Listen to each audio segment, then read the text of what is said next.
Hey, what's going on? My name is Dallas Dwight. And I'm Matt Tolley. And this is episode 95, maybe. I think it is 94. Right off the bat, you're fucking up. Of the Musicians Talk Show podcast. You're fucking up, Dallas. Damn it. How come it's just on you the whole time and can't even see me? Because I'm the boss. Oh, there I am. Look, sweet. Hey, guys. All right, so we are testing out video. You guys will never see this, but we are testing out some things to make sure Yes. that everything We're we taking see. the next step to getting to video podcasting, which I'm super Yes, excited we are. about. So what I was going to say right before we start. Oh, here comes the yawn. Hold on. No, don't yawn. Don't do it. Don't need it. You don't need it. All right. What I was going to say before is D'Elia was making fun of the Beatles on his podcast. It was really funny. He was making fun of something else, and then he was making fun of some music, like let's say Pitbull, and he was saying something like, Pitbull writes some bad songs. Yeah, you know, it's Write some bad it's not like the Beatles or whatever. And then he pauses for a second. And he goes, "Well, the Beatles wrote some terrible songs too, didn't they?" And then he said, "We all live in a yellow submarine." He's like, "That was some dumb shit, huh?" Well, the story behind the Yellow Submarine, I'm trying to remember. Is that the one? But there was one of them that they literally wrote to be nonsense. They wrote it to see if it would still be popular. Like they're like, we're so freaking popular right now. Yeah, like nice Dallas. We're so popular. Anything we put out is going to be good. So some song was an experiment, literally just to make a song, any song. Don't put a lot of work into it, and see if it blew up. And Yellow Submarine definitely blew up. That's so funny. Do you know "Bike" by Pink Floyd? I know of it. I'm not sure. I've got a bike. Yes. You can ride it if you like. Yeah. Weird song. Was that the story behind that too? I don't know, but that was Syd Barrett, and he was a weird motherfucker. Right. Supposedly. So I'm not entirely sure. But Jordan's back. Okay. Anyways, now we have video, and we're switching between the two cameras, kind of trying to feel that out. But I really am excited for the future of being able to release all our episodes. Now I can't get up and quietly do things that you guys don't know. Now everybody's gonna be able to see what I can't motion to Matt anymore. Right. I'm gonna have to start wearing pants. A lot of you guys didn't know that, but I haven't been wearing pants since episode 42. I think I stopped wearing pants at episode 42. Yeah, 42 is the nude one where we just shot everyone nude. Yeah, now, and then once I realized how freeing it was, I couldn't go back to being clothes. Podcasts are way better. Anyway, so today I came straight from work, so I didn't even have time to not wear clothes. Right. You know how much time it takes to not wear clothes. Right. Anyways, all right, so let's get into it. You want to do a little weekend recap because you just came from somewhere exciting. That's right. I just came back, landed a few hours ago from Disney World. Yep. And that's why we're doing it on Monday, the podcast on Monday, because Dallas had his trip. Yeah, we usually shoot it on Sundays, Mm-hmm. and then it airs on Mondays. Today we're gonna air it later today. So we'll see if it works today. Yeah. We'll figure it out. Tell us about it, man. Where did you go? Man, we went to Universal the first day. Yeah. Did the Harry Potter World. That was Florida, cool. right? Stood in a 90-minute line for something. That was fun. Yep. That's the way those places are, man. You just got to be ready and prepared to wait in line because and it's tough, dude. It's tough. Also, for whatever reason, my right foot started fucking up really bad. Day one. Walking? No. It was woke up with it. It felt like it was almost broken. Oh no. So I was limping through the park the whole time. And here's the deal. Didn't hurt at all. It's done this 2 other times. Both other times were vacation as well. It's vacation foot. I don't know what the hell it is. You're not allowed to take vacations. Your body refuses to vacate. So no problems on the plane, no problems getting there, no problems the first day where we're just hanging out at the hotel. Wake up the second day, day one of actually doing stuff, and realize my foot hurts so bad that I'm gonna have to hobble, grabbing stuff to the shower and stuff. So what did you do? Did you? No idea. No, I just had to struggle through it. I just fucking plowed through. I just had to limp and move kind of slow, and stairs were a bitch. And then get this. Today woke up back to fine. Because you're home. It only really hurt for the duration of exactly when I needed it to not hurt. That sucks so bad. Made no sense and no explanation either. So one time I got sick before a big vacation and it really blew the whole thing up. That's the worst. It ruined it. I was so sick on the plane that I literally I can use the arrows. I just covered my head with a blanket and stayed covered up the whole time until we got there. But that sucks, man. But anyways, how was it besides that? Did you get to ride some cool rides? Oh yeah, we rode the Hulk. We rode the new Hagrid's motorbike thing, where it's a roller coaster, but you're actually sitting up like you're on a motorcycle. No way. It's pretty cool. That's crazy. And then that was Universal day one. Day two, we did the Disney Hollywood Studios, which is the new Star Wars world. Oh, right. Which is what I was most excited about. Is it awesome? It's really, really cool. So they had that up pretty, like, they must have preemptively started working on that, right? Because they just They've acquired. been working on it for 5 years. Oh, okay. When No, did they acquired Disney a while back. I mean, you mean Star Wars? Yeah. Disney acquired Star Wars a long time ago. Because they acquired it, and then they came out with Episode 7, and that was 2015. Oh, right. Okay. So probably 5-6 years. Anyway, so that was awesome, though, that they had a whole... Yeah, really cool. We didn't get to ride the brand new Rise of the Resistance because that's the name of the new ride. It literally opened December 5th, and we were there December 11th. So the reason we didn't get to ride it is because... everybody was there. Yeah, but a new ride like that's so big, you can't just go stand in line for it, because at some point they'll have to cut off the line, and like a huge line of people are going to get super mad. Exactly, right. So what they do is you have to, as soon as your park ticket is scanned, so as soon as you're officially in the park, you go to the app and you have to say, like, give me a group, I'm in. And they ran out of groups before we got there, and we got there like 10 minutes after it opened. Damn, dude. Yeah, well, I guess that's what happens when you get a brand new ride. Yeah, somebody in my I play this mobile game, and someone in the guild, we're all in this like Discord server together, and I told them I was going because they're all Star Wars fans, so we were talking about it, and I was getting their tips and stuff, and somebody sent me a picture of someone posted on Reddit of the same morning we were there at 6:20, and it's just a sea of people. Oh my god! And the place doesn't even open till 8, and people, it's literally people like camping out. Yeah. So Jordan and I decided we could set an alarm for 4 and get up and go do all that stuff, or we could just sleep in and not worry about it. So we did that. We didn't worry about it. We didn't end up getting it, but we would have been fine if we did or didn't. Right. But we did ride the Millennium Falcon one, which was pretty cool. Yeah.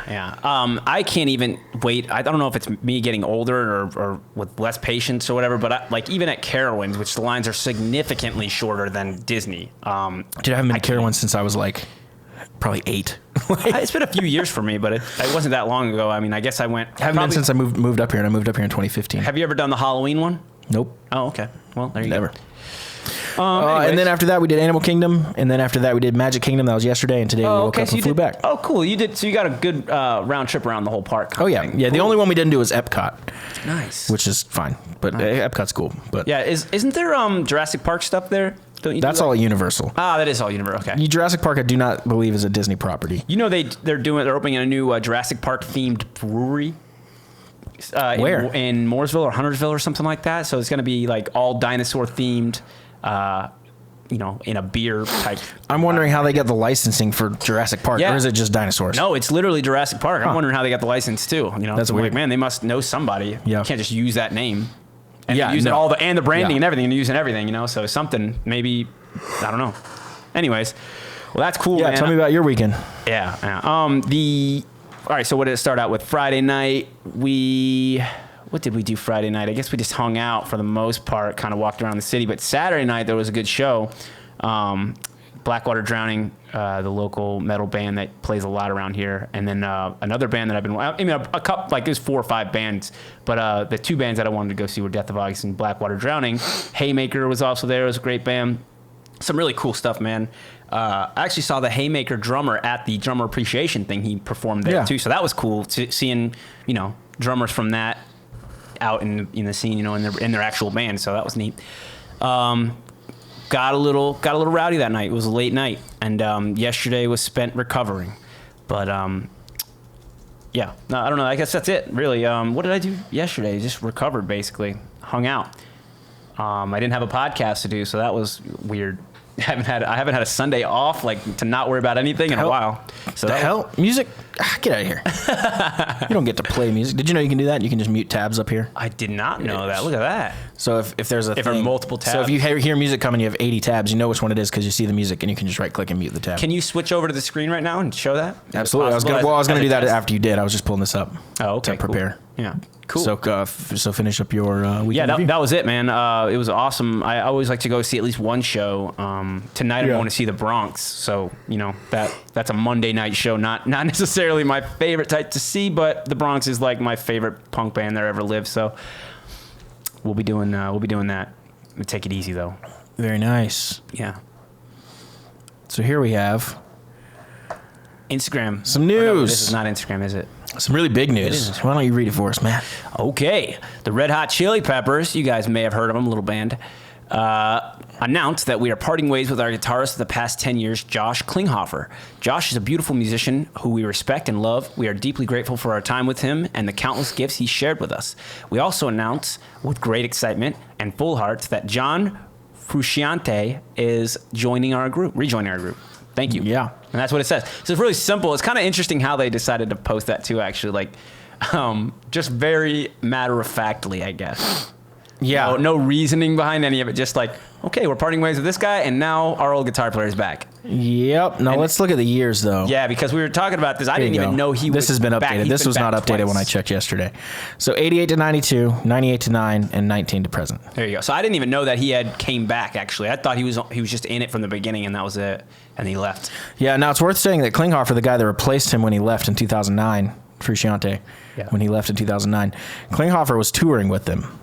He was their other flex guy. Okay. Because they have a lot of things in their music, but there's only 4 of them. Right. So live they have a 5th guy, or maybe even some more guys who play extra guitars, piano, all that stuff. Okay, so he just all jumped this on stuff guitar. listed here. It's interesting why they're parting ways with him. Then why wouldn't he stay unless he wants to leave? Maybe. Well, I'm thinking if he toured with them here, he knows that that's the guy. This is the 4 right here. Right. This is the 4 that made all the music you know. Exactly. So, I mean, that'd be like Slash wanting to rejoin and DJ Ashba being like, oh man. No, DJ Ashba would be the first one to be like, you gotta get Slash But if back, he was you know what I mean? he was a floating member though, unlike DJ Ashba, he's not. Well, I guess maybe DJ was kind of like a floating member. He plays like certain songs, but I don't know. I think it's pretty similar It must be. in a sense. Yeah. Obviously, it's not the exact same. But Right, but it's interesting that they that first of all, what's I gotta Frusciante's believe deal? Josh would be supportive of this. Right. In a big way. Right. A lot of people commented on this saying that was super douchey to Josh. And the only reason that'd be douchey to Josh is if he didn't know until he read this. Right. If it was like some if it was a surprise. Obviously they probably talked to him about this and, worked it out. Yeah. I wonder. I would guess he really wants to let John back in, obviously. You know what I mean? Or does John really want to be back in? That's what I'm wondering. What the situation is like? Is he just what? I really miss Red Hot Chili Peppers. And then he wants back in or whatever, and it's his band, he started it, right? Yeah. So I don't know. So Interesting though. But everybody's excited about it. Frusci I'm left. seeing posts everywhere. John Frusciante left 2 different times already, and both were pretty big fallouts, I think. Oh, okay. So they were yeah. He's the guy that was like, I'll never join that band again. All that stuff. To my knowledge, I don't really know a lot about that. What's he been doing in the meantime? Actually, when I read this post, I really wanted to get a book on them and read about them. Yeah, I was going to ask, do we know what Frusciante was doing? He has a bunch of solo albums, dude. His music is fucking weird. He's a weird dude. Can we look real quick to see when the last solo album he put out? I wonder if it didn't, I don't know, maybe it didn't satisfy him enough, it didn't get enough attention, and he was just like, I'm going back to Red for Hot. sure, because you need to check out some of his music. It is just weird stuff. Is it? Yeah, so here's all his solo albums, 2015, 14, 12. Now, he's kind of like Buckethead in the sense that he's got a million. Trickfinger? He's probably got a million, Well, in 2017, he It's just an released Alias. Still him. first studio album by Trickfinger, the alias of John. Yeah, okay, cool. That's interesting. So 2017 with Trickfinger was the last thing he put out. Oh, he was on this? That's crazy. What is that? This is some Indian dude's album, but it has a bunch of killer musicians on it. And I don't think anyone knew him, so I don't know how he afforded all these people, but oh, he's on a lot of stuff. Maybe I'm just an idiot. Interesting. Mahandini, that's the one with it had Mohini Day on bass, Marco Miniman on drums, a bunch of people, and they had some really cool music on it actually. Huh. Interesting. Yeah, so that's big news. Red Hot Chili Peppers basically all the people that have been the in his original bands. members getting back together. Yeah, they've had a lot of different guitar players, huh? Well, drummers actually. He was replaced by Navarro. Frusciante was the first time. Oh, okay. And then came in. And then the second came time. back, and then the second time was replaced by Josh. Okay. Yeah, and I think that pretty much amounts for. I wish they could see. Well, maybe they have it here. I really love the chart. They made. the graph. I do too. Here it There is. All right. Yeah, so Chad's been in it forever. Yep. This right here, I think the 88 kind of mark is where most people consider that band really starting, which is when John joined. Okay, and it looks like Anthony Cletus started the whole thing. Well, and Cletus. Flea. Him and Flea. Kiedis Noel. Oh, I said Cletus. What was I thinking? Cletus. So it's been Anthony and Flea they were the two. Yeah, they were the two members, guys. right? And what's the line in the middle mean again? What line? Backing vocals. Yeah, just Back- multiple and things. then, So drums and percussion. Anthony Kiedis played guitar for a short period of time. It looks like. I don't know. That's weird though. Is it just the album, or because he probably plays it live? I don't know. Does he? Does he play? He probably guitar wrote live? one song that they performed Right. or something, you know. Right. Anyway, Like Axl did Dead Horse.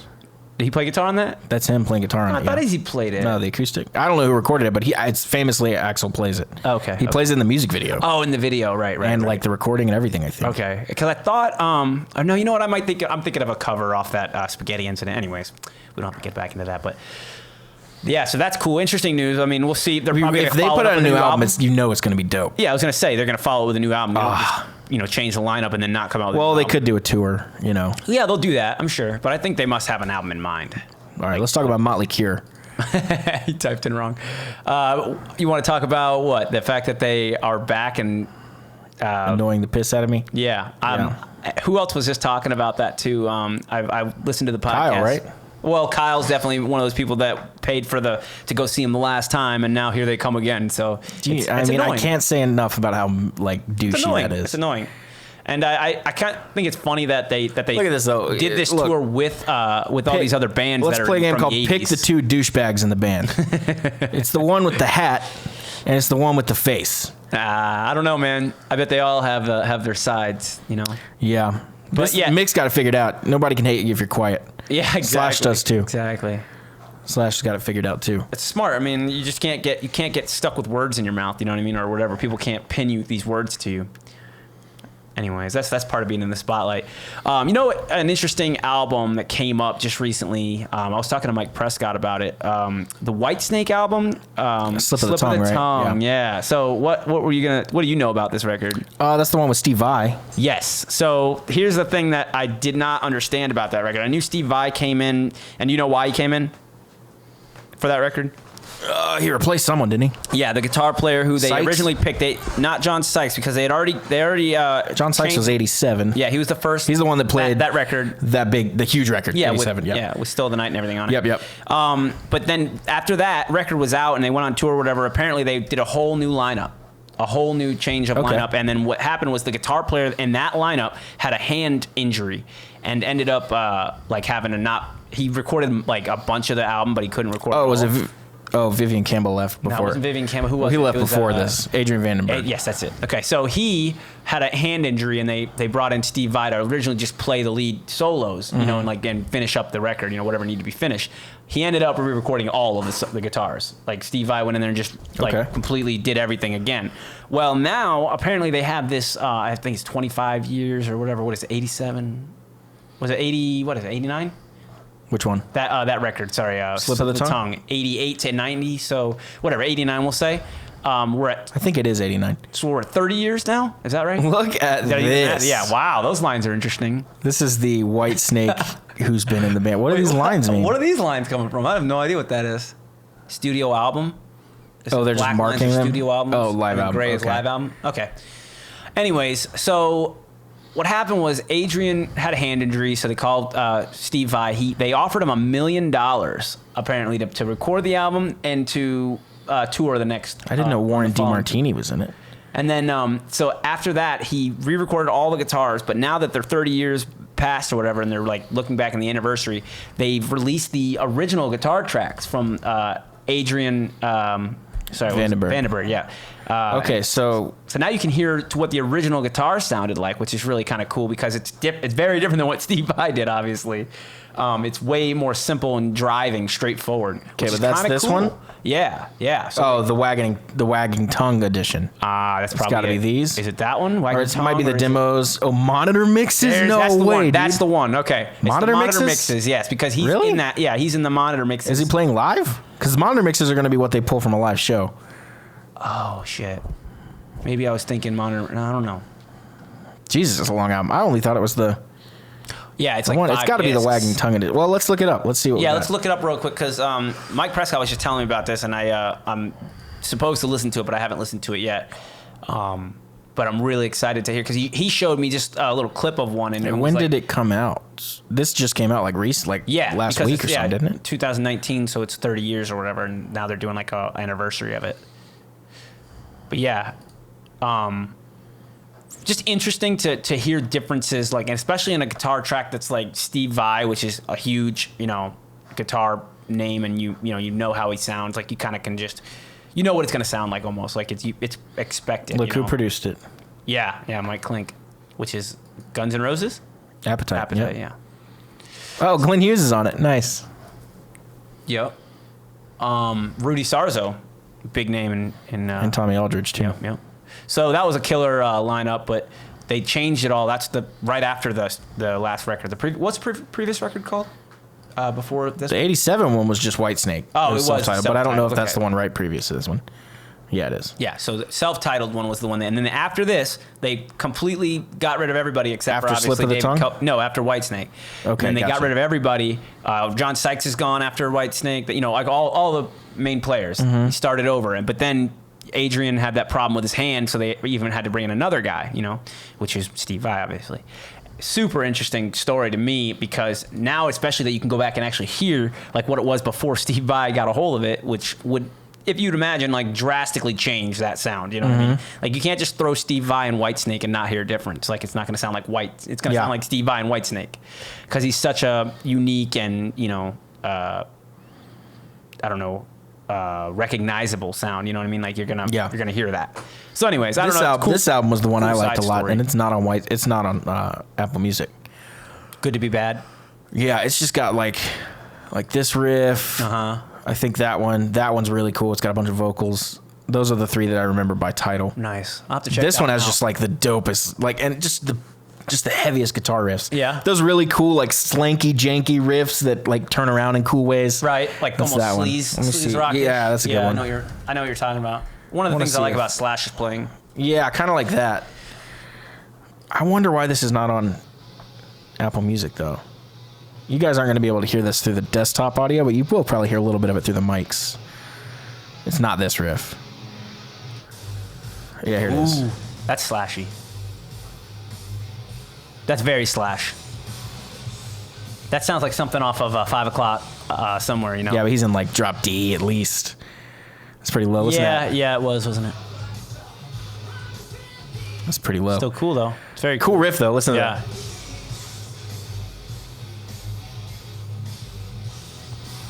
Update. That's Doug Aldrich playing guitar there. Ah, yeah. And so update on one of my favorite bands, the Dead Daisies. They are now in the middle of recording one of their new albums, and Yeah. I can't type. And you know sent me what? something by them. It was really good. Yeah. So check out who's singing for him now, though. Oh. Glenn Hughes. So Glenn Hughes is now singing for the Dead Daisies. So the lineup right now is this. Yeah. Crazy, dude. So Doug Aldrich, Dean Castronovo, he's the drummer for Journey for a while, and he can sing his ass off too. Glenn Hughes and David Lowy. Lowy's the guy that started it, I believe. Okay. I also found out that guy that sang my favorite song, 2012 to present, so he came back or something? I think this is his band. Okay. Like it's like a collective. Like that's why it has so many people. It's not meant to be like a permanent project for everybody. Oh, people I just did kind of not know come and that. go when they can. But he's the guy that actually started the whole Okay. thing, so he kind of stays the same. Yeah, and I mean, who are some other notable names? Scroll down there. There was a couple other names on a there. lot of them. Dizzy Reed was in it. Richard Ford was on the first album. Yeah. Frank. So basically all Guns N' Frank Roses. Ferrer, Guns N' Roses was all part of it. Yeah. Marco Mendoza is pretty famous, I think. John Corabi, lead vocal. Yeah, so I found out my favorite song by them is off their first album, which I thought was John Corabi singing, but I found out it's not because he wasn't even on that album. It was actually this guy, John Stevens. It was this guy. Cool, and he sounds great. He sounds amazing. Nice. We were just talking about John Corabi too because of the Scream. You sent me Scream, and I'm not sure. Yeah, I was going down this rabbit hole, and that's where I went. That's where I went with it. So you found Scream? Because Kyle. Yeah, I just realized he found a band. He was in a band before Motley Crue, and I looked him up, and they were Right, cool. yeah, and that's the thing. When I asked, I always ask Kyle about shit because he knows that shit. He follows it all, and I asked him what the deal was like with John Corabi and Motley Crue, and he was like, well, he was in this really cool band called The Scream, and he said check them out and whatever, and I did. And if you listen to that first song, I mean, you're gonna know what they're about, and I think it's their best song, that very first one. But their album's great. I listened to the whole album through. I like it. Yeah, I like it a lot. I haven't listened to the whole thing yet, but it is. The first song sounded good, at least part of it. Cool album cover too. I really like it. Yeah, so they said Slash wrote that song too, which is funny. The one that I liked, song? which was my favorite Oh, off really? the first album, No way. was written by Slash. What's that song called? supposedly. Let's get it. Lock and Load. Lock and Load. That's right. It's featuring him, so I thought he just did the solo, but he wrote the whole song apparently. Okay, cool. Hell So yeah. I don't know who this Lowy guy is, but he's got a lot of friends. He's really doing Yeah, it. he's in all those as far as the writing. So cool. All right. Well, that's good. I mean, we went down a little rabbit hole there. He's extremely rich. That's who he is. Oh, is he? Australian businessman, aviator, and musician. He's the oldest son of Westfield Corporation, co-founder of Frank Lowy, principal of Lowy Family Group. He's got slashes in my band money. Yeah, exactly. Yep. Look at his revenue. 29 2014. billion in assets. Yeah, and 29 billion. 1,700 employees. Jesus, rich is an understatement. That's what That's we call crazy. wealthy. Oh, that's Yeah. Westfield Corporation. So that was that, not just him. So. I don't know who that is, but there you go. Yeah, me neither. They make money. Hey, he plays a little guitar too. You know. You talked about the Bronx already, right? Or you wanted to talk about their mariachi band? I wanted to talk a little bit more about like the really cool thing this band did, and it just happens that they're playing tonight, and I'm going to see them after this. But the Bronx is this punk band. We talked a little bit about them when we had Machine on, because he mixed one of their singles or a couple of their singles. I forget exactly, but off the third record. And anyways, this band is really fucking cool because, first of all, they're a hardcore punk band. You know, that's, I would say, a niche in its own. Like, not everybody listens to hardcore punk. It's a style of whether you dig it or not, right? But the cool thing this band did was they took their I don't know when you say like unmainstream sound, and they also added to it something that could be mainstream, which they started a mariachi band, and they call it Mariachi El Bronx, which is super freaking cool. As far as like the avenues it gave them and it opened up for them, like they played, which they would never have been able to play as a punk band. They played Conan, on the Late Show or whatever, and I think they did a couple other ones, but and even in one of their videos actually is them playing it on Conan plus like other things, but Right. Super cool dynamic because of how it opened up doors for them, being mainstream, being able to get out into the mainstream eye where people will actually, care to promote you, basically. You know what I mean? Like if you're Right. a hardcore punk, it's hard getting promotion for anybody, like news sites or anything, right? So Right. what they did is they gave themselves a sound. And it's funny, the story that came about was kind of funny. The guitar player just called up the singer, and he must have heard a mariachi band there in California, so that shit's everywhere in mariachi, and they're close to the Mexican border and all that. He must have heard a mariachi band, and he called the singer up and he goes, "Hey man, thinking about starting a mariachi band. What do you think?" And he laughed and he said, "I kind of like it." And then they went and talked to the whole band, and the whole band was down for it. So the whole entire band, this hardcore punk band, all decided as a collective, which Dallas, you and I are both in bands. Mm-hmm. How often do you get a unanimous decision out of your band to do something? Especially so wacky. And so out there, exactly. That's what I mean. So the fact that like they all went with this idea, first of all, I think they really trust their leader and songwriter, the guitar player, Joby Ford. And, they knew it wasn't going to be something that they took as a joke or anything. It was going to be serious. And it is. Like, if you've ever listened to it, I urge everybody to check out Mariachi El Bronx. I think it's very, accessible for anybody. Like, all music, lovers of all kinds of genres. But the cool thing about this mariachi band is that it's in English. I think that's the biggest thing that sets them apart. I don't think I've ever heard a mariachi band that sings in English. Yeah, that's you know a what I good mean? point. And gives you all lyrics like that you can actually interpret. But they are all very traditional type mariachi songs. Like you'll recognize little like mariachi like riffs or whatever you want to call them. I don't know what you call them. Are they riffs? Mariachi tunes? Yeah, right. You'll recognize those little things. Exactly. But then they throw some Spanish in there, I think just for like a little bit of nostalgia or like a nod, a tip of the hat to it. But it's mostly English. And the I feel like this is just wildly offensive to anyone that actually does mariachi for a living. Maybe. Why would it be? You mean them or what I'm saying? No, just them doing that. Yeah, I thought about that. Not in like a cultural appropriation way, but No, just right. like Lil Wayne playing guitar kind of way. Kinda, where you're just right. like, dude, get the This fuck punk out of band's here. doing, but I think anybody who listens to it, I don't think you could knock them for it because it sounds so good. It's so true to the music. They don't. But this is coming from you, who I would Right. assume I'm doesn't not know a goddamn thing about mariachi Exactly, bands. right. If you're anything like me. definitely, and that's I guess you could say that, but I don't know, man. I Sounds feel to me like a bunch do of white boys, They do it full you know. justice, man. You have to listen to it.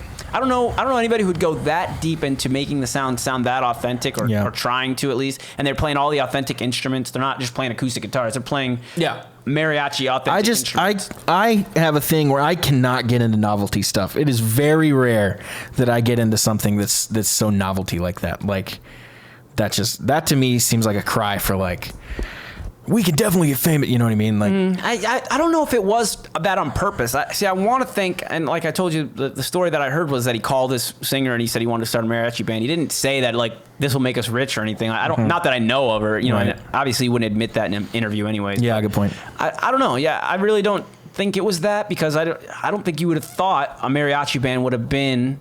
Would you have thought a mariachi band would have been popular and successful, you know? Especially, like, it's more successful than their punk band, you know what I mean? Like, I think it's gotten to that point. And they're record for record with their punk band. So now they have 5. No, they're not record for record, sorry.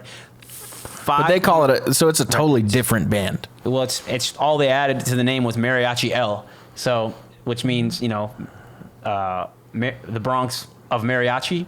I don't know. Or the Mariachi Bronx. I think so. I'm not sure.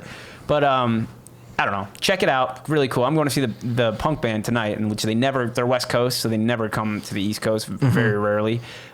It's funny too, because their name is the Bronx and they're from Los Angeles. That is funny. So the opposite ends of the country. But cool name, awesome band. I'm super stoked to go see them. And then where are they playing? I think they're playing Amos's. Pretty sure.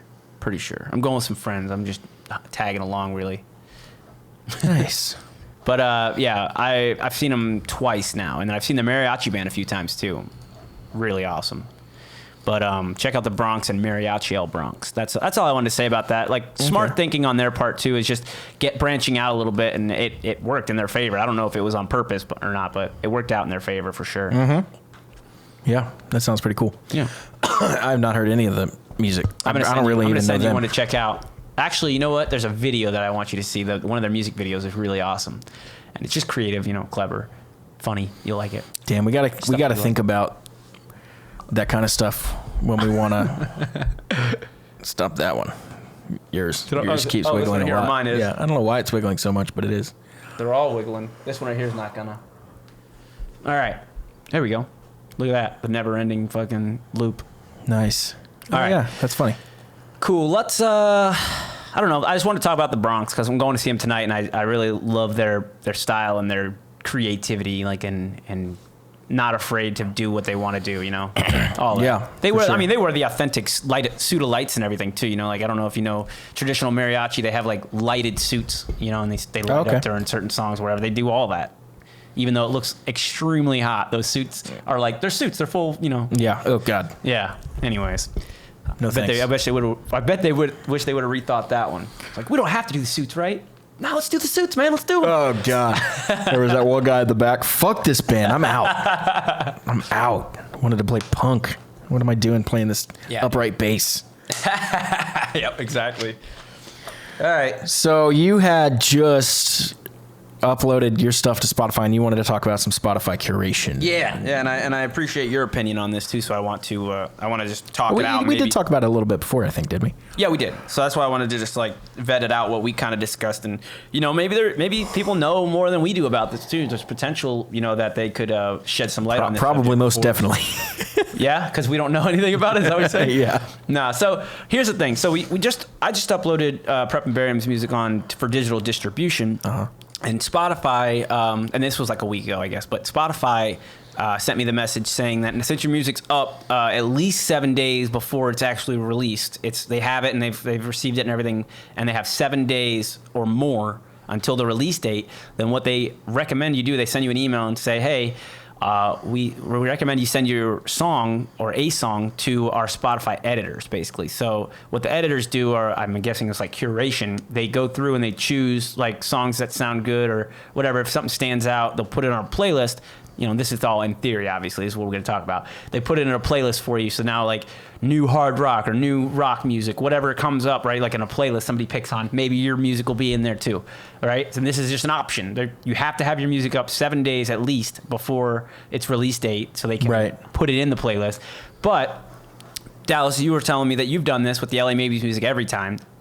right? Yeah, I think for every release, except maybe Peace of Mind. Okay, so our first 3 releases have always been down to the wire. We've not got them up early enough. So this is new to me. I never even got a chance to. But I read through it and kind of decided. I was trying to decide which song. They want you to pick one song off the album to highlight that they should listen to and see. I thought that I had done 2, but that may have been because I basically did the EP and She's Reckless at the same time. Okay, right. And I wondered if I would have gotten our singles up earlier, we could have at least got our singles listened to and potentially placed on a playlist. But we didn't. We were always down to the wire, as we've been trying to kind of keep up and keep content coming out, and we fell behind a little bit and stuff like that. But so now we finally got one that's like 3 weeks they have basically to pick one. But you were telling me that you're a little skeptical about it. You want to explain your point? I mean, not that you're knowledgeable on this and you're like for a fact that this is for sure right. But go ahead and give me what your thought. And I agree. I think that I just think we looked it up and there were 40,000 songs, 40 and then 3 more zeros, songs uploaded to Spotify every single day. Right. Which is X amount of 100,000 a week or whatever. A lot. So I'm just doing the math on that, and we figured out it would take 250 people whose only job was to listen to music 8 hours a day. That's not having any meetings about what they're going to do with the music they've listened to. That's strictly listening to music, song after song, for 8 hours a day. If each song is 3 minutes exactly. Right. 250 people, their job. Now, we did learn that Spotify has over 4,000 employees. Yep. So maybe they do have 250 people, I mean, maybe. Or 500 people. And you know what? There is something to be said. Maybe that this could be done remotely. Like, they don't even have to have this person employed. Yeah, for sure. They could contract just like them. A contract, right? A subcontractor or whatever. So it's Blogs hard. or playlists or whatever. It's one of those things that it's hard to know how it's really happening when you can't see it. Now, if you're contracting it out, then you shouldn't be calling it the Spotify official playlists. You should be calling it the fucking Matt Tolley's playlist. Right. Well, and I think some of those playlists are kind of more geared towards somebody's preference. Like I know they got Slash to make a playlist, and I'm assuming they got him to do it because I don't think Slash really gives a fuck about making playlists on Spotify. But one of the Spotify playlists he made was his earliest influences. So he made a playlist, and I've listened to it a couple times, and it's a good little playlist. Some of the stuff you wouldn't expect to be on there, like he would like cover a song by. Or not cover, sorry. He'd have a song on there by a certain band, but it wouldn't be the song that you'd think it was. Like right, like a really deep cut. It's like, it's the Rolling Stones on there, but it's not. He's not going to, just put Brown Sugar on there. He's got like a deep cut of Rolling Stones. I forget now what the details are of it, but I just think it's interesting that they can do that. Obviously, they can have Slash make a playlist. They can have a band. They urge bands to make playlists. Mm-hmm. So they're definitely like. Can you do that as a band? As an artist profile that does not have a premium account? Oh, that's good. I don't know because I have a premium account, so I don't know. I've been thinking honestly about switching to Spotify over Apple Music because several things I've been wanting to listen to on Apple Music lately have all not been there, and it's starting to make me mad. It's not good. In the beginning, Apple Music kind of got me the wrong idea, the wrong impression because I basically in the beginning I had the choice to choose between Spotify and Apple Music. And Apple Music had just started at the time, but Spotify was kind of killing it, and they already had their shit up. So I went with Spotify, and I have Apple Music too. I have both, but nice. Fucking She's Reckless, killing it. 1,280 streams all time. That's cool. That's not even been out that long. Yeah, none of this has really been out that long, I guess. Yeah. Killer. Oh, here you go. You can playlist. There it is. Yep. Choose you have to make them. Yeah, you have to make one first and then put it there and feature it, basically your profile. How do you? Yeah, I don't know. And then you can also there's other things you can just pick your own song on Artist Pick too. You can have basically it'll have at the very top like what song you recommend that people listen to by you. And if it's not your top song already, but it doesn't have to be you, is what you're saying? It doesn't. What do you mean? I could recommend Guns N' Roses Paradise City. Yeah. Gotcha. Playlist. The Artist Pick is anything. You can make a playlist of your own, or you can put your own music in it, whatever you want to do. So I thought that, who knows about this curation thing? I just wonder, I hate that there's a wall that you can't see the other side of, It's like, oh, trust us, we're listening to them. Yeah. No, I don't trust you. I don't think they are, and I don't think they're even really picking anything necessarily. I think they're picking stuff that they find out that Facebook already has 1 million plus likes. Right, like some up and coming EDM guy from fucking Wales, you know, like. But all right, so here's a question: how often are playlists made? How often are playlists updated? How often is the new rock playlist? Is that something that's going to be updated weekly, monthly, yearly? Like, it's not going to be yearly, but what is it going to? I think it's weekly. Is it weekly? I don't know. That's a lot. That's 52 times a year. 52 chances. Well, it's not chances if your album comes out. I guess not. I don't know, man. I'm not totally sure. I just think I think they want you to click submit, and then I don't think anything happens after that, really. Yeah. I think some things happen. I don't think they happen for pretty much everybody. Yeah. And I don't think that's some meritocracy. I don't think it's like, oh, this guy's actually really good, but he has one fan. Let's add him. I don't think that happens ever. No. I think they're looking for people that can really generate some people moving to Spotify. You know what I mean? That's a good point. Because they want people to listen to Spotify and buy Spotify and not do Apple Music or whatever else. Yeah. I mean, so if it's going to help, if getting the new EDM guy who has 2 million Twitter followers that no one has really heard of, but he's got that many followers, and he all of a sudden is saying, hey, check out my playlist on Spotify. Now all these people are going to Spotify, Mm-hmm.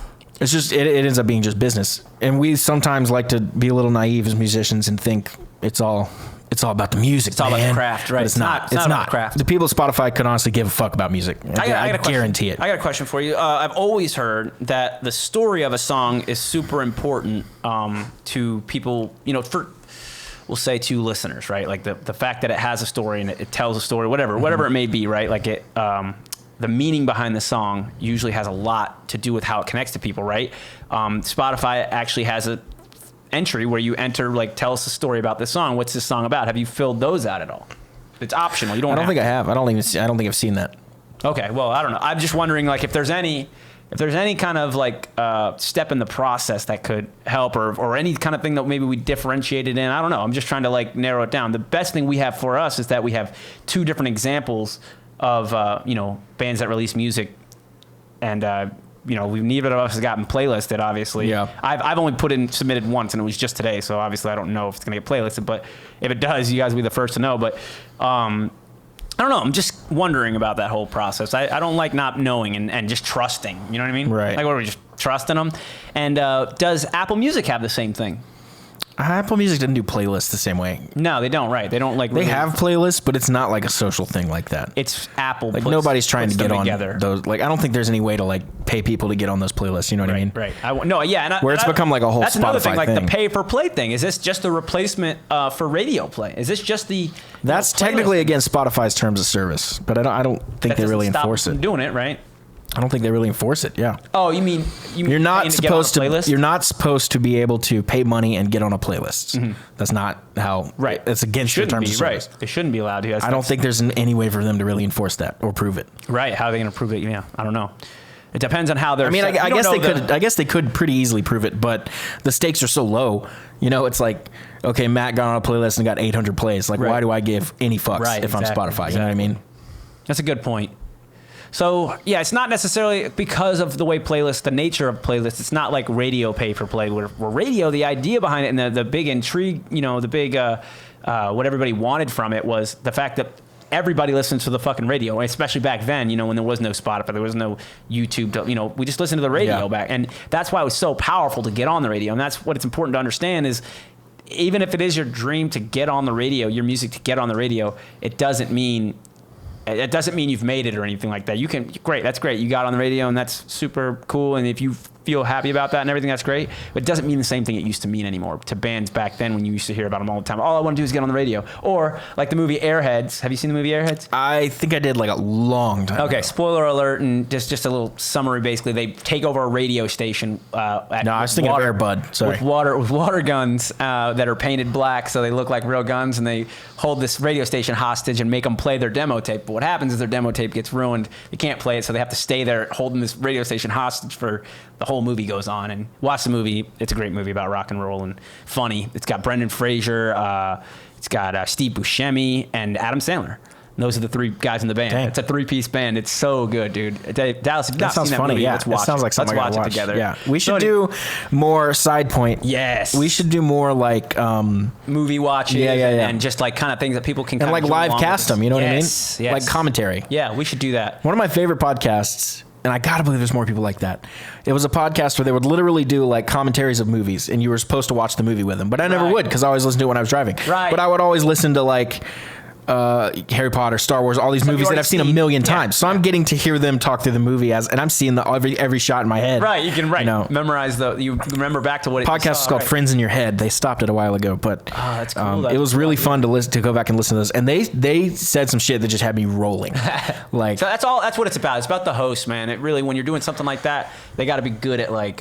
I love to make fun of movies when I'm watching them. Even my favorite movies, I just love to make fun of them. There's a podcast out there by these guys called. They had a podcast called Skating Atheist. Well, they started a side podcast, a sister podcast called God Awful Movies, where they watch all these Christian movies, nothing against Christian people or whatever, but their movies are usually budget movies, right? Because they're Christian, whatever. They're not like Hollywood movies or whatever, right? And they just tear these movies apart, bro. It's so funny. But also, like, I understand the sensitivity towards Christians. Like, me personally, I wouldn't do that. I wouldn't go bashing somebody's religion on a podcast just because I don't agree with what they, whatever.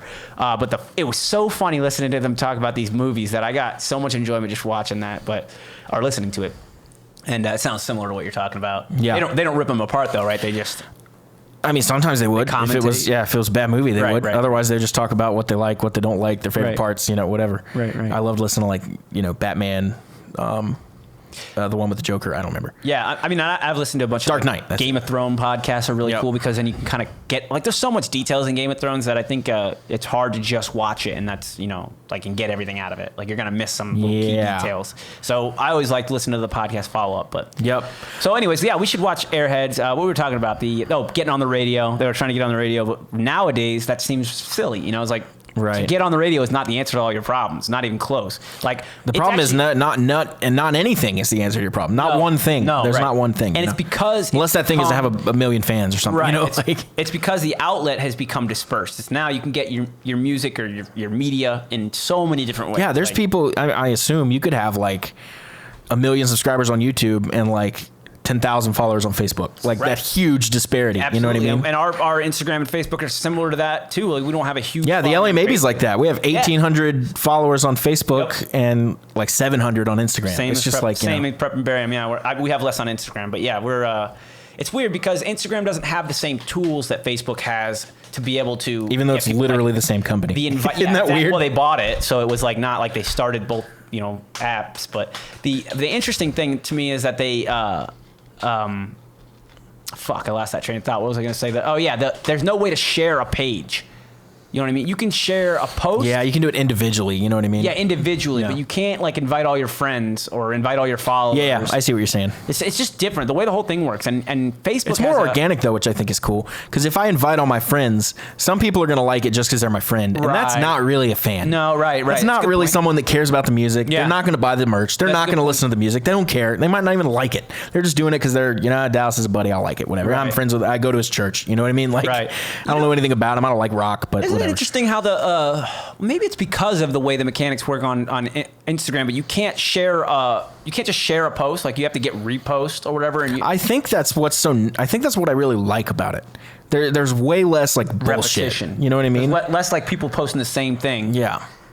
It feels way more like real, and Facebook, by the way, is just the worst. I have kind of come back around to Facebook a little bit. I was off of it for years, and I signed back on.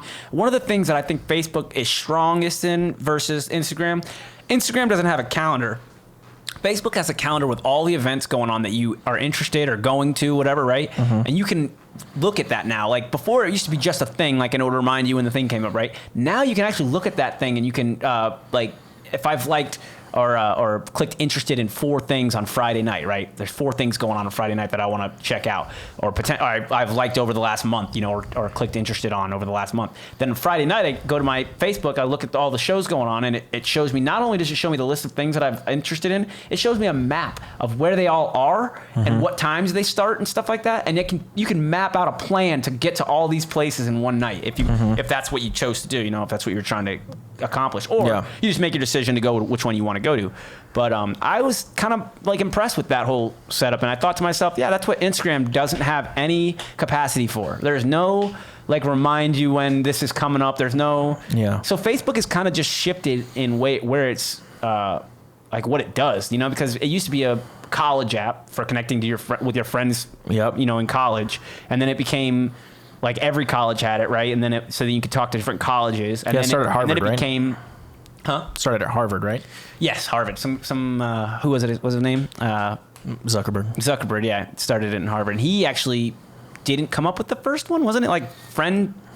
I don't know. Something like that. I don't know. It was a bunch of big stories. MySpace was before Facebook. They had all that different stuff, but right. Facebook's But there was the one that something really stuck about around. Facebook that it was that like he bought it from somebody else. There's like a discrepancy. Some people say they made it, but Mark Zuckerberg got that platform and then made it everything it was. They had the idea. He made it everything it was. He made it happen. You know what I mean? So then I think he eventually phased them out somehow, and that there was some hard feelings. So there's a quote someone says in Parks: "It doesn't matter whose idea was first; it matters whose idea was best." Right. That's true. It's very true. And that sucks when you're the one that came up with it first. Yeah, exactly. But it's just not, If best idea wins. Yeah, they didn't have the capability to make actual Facebook happen. They were like novice coders or something like that, and he came across their idea, and they hired him, I think, right? It was something like that. I don't know anything about the story. I did see the movie and liked the movie a lot. Yeah, the movie was really good, and I'm not sure if there was like things that were wrong about it or whatever, but I thought it did a pretty good job. Yeah. So last thing we'll talk about as we wrap up is we have our first episode 100 session coming up this Saturday morning. Nice. So you and I need to set up Saturday or Friday night. Okay. If that works. Yep. If that time works, we can do it, or we can move it. No, that works. But I'll need to pull these interfaces and make sure I bring all the right gear and stuff. Okay. And then I'll bring the computer and everything. We'll set it up just like we did last time. Perfect. Well, I got a table too, so you don't even need to bring a table. Perfect. You confirm with Prescott and I'll confirm with Cullen. I did just talk to Get him everyone. yesterday, Obviously, so. Mike doesn't need it, but make sure everybody. We will make sure everybody has the addresses and the times and all that stuff. Right. Yeah, and we can't get in there before 10, right? Well, yeah. So we're gonna get there at 10. Technically, we can. We're gonna get there at 10, and then we'll have to set up Technically, we for can. 30 minutes. My fob is 24 hours. Oh, okay. Yeah, we can get in there. Don't I tell mean, anybody. if it's 9:30, it's probably Don't tell anyone. It's probably all right, right? Yeah, I was in there one time. Not if I'm there, though. I was in there one time early, and Eddie just like he walked into my room or whatever, and he's like, "Oh, I was wondering who was here so early or whatever," and I was like, "You know my car?" I was like, "I don't know." Yeah. They had to come to my room, but okay. But anyways, I was just cleaning up. Anyways, it was like from the night before. Yeah. All right, so there you go. let's So get out of here, man. I don't know. You have any thoughts about this session coming up? I'm really excited for the dynamic between Matt Cullen. This is going to be the most interesting and least predictable ones. Yeah, least predictable for sure because we've never written with either one. Well, you've written with Matt. Yeah. So I've never And we're written. both playing instruments that are not our primary instruments. Yes, so there's a lot going on in this one, actually. It's going to make it really interesting. And We can all sing, though. Can Mike sing? Because we can all sing. I've never heard Mike sing. I've just because of that fact, I would say maybe he doesn't like singing or isn't a singer, but I've never heard him sing, so I can't say for sure. Yeah. But yeah, I'm excited. Am I singing on this one? Let's let Matt. Matt's singing. Yeah, Let's let them do their primary What am I playing? things. Bass? I think so. That's I'm what I doing said, drums. I can't do drums. That's one thing I cannot do. So But what we need to do here on this setup time is like rearrange the kit, get the room ready. Sure, clear it out, make some space. If Mike can drop his Kimproff or whatever, we can do that. I know he's got that gig though. Yep. Just stuff like that. Run the mics. We can go ahead and get drums set up and tested, like recorded. That's a good point. Everything. That's a good point. We can get everything At least set lock up. the door and come in at. We can get the in the morning. The XLRs run, so all he's got to do is sit his camera down and plug it in. We don't have to worry about all that stuff. Yep. We can get a mic set up, maybe an SM7 or something for scratch vocals while we're practicing and writing. Nice. Very cool. Yeah, I'm excited about that, man. Unfortunately our bass amp is still down. I'm gonna use a little bass amp or DI. Sure. Right. The more DI stuff we have, the better, I think. Yeah, because we're trying to keep quiet for the drums and everything. Yeah, and I think it's going to be the same kind of rigs for each time. Like even with Kyle and them, like I still think we should run Kemper. Because Yeah, can we use your Kemper? Yeah, for sure. I'm sure Mike would be cool letting us use it. Fine, use mine. I have mine all packed up, ready to roll. Cool. So, and we could use that for bass if you wanted. Oh, good point. Because we won't be needing it there. Yeah. Okay. Cool. All right. So I'm super excited for this one, and it's coming up so soon. I didn't realize it till I was looking on the calendar on the flight home. I was like, all right, we got a Friday. Like we're down there setting up Friday night. Luckily, there's no like we don't have to write anything for it. Like we're just showing up. You know, we have there's no prep other than the actual setup. Get the equipment. But there. the better we prep that stuff, the better the smoother it can actually go. go. Exactly. The time we do spend, it'll actually be just on writing. So when I was cleaning up our Instagram, I stumbled across the post where you took all the videos and I put them into the main video for the 24-hour EP. Yeah. We should do that. Oh, cool. We shouldn't worry about all this studio stuff. I was gonna say, let's not bring all the new what we should do is get clips. Get clips and remind me to get clips so you're in some of them. Yep. And then because everything you had, and when we strung it all together with the song underneath, it ended up looking really cool. I liked it. Yeah. I thought that was really cool how it worked out. Yeah, a lot of clips of like me on the computer. I think there was clips of Seth and sleeping, and then you held it up to yourself and said, "Me and Dallas did everything." Yeah, exactly. I forgot about that. That was the very last. And every clip was silent because it was just B-roll. But I did turn up the audio for that. At the very end,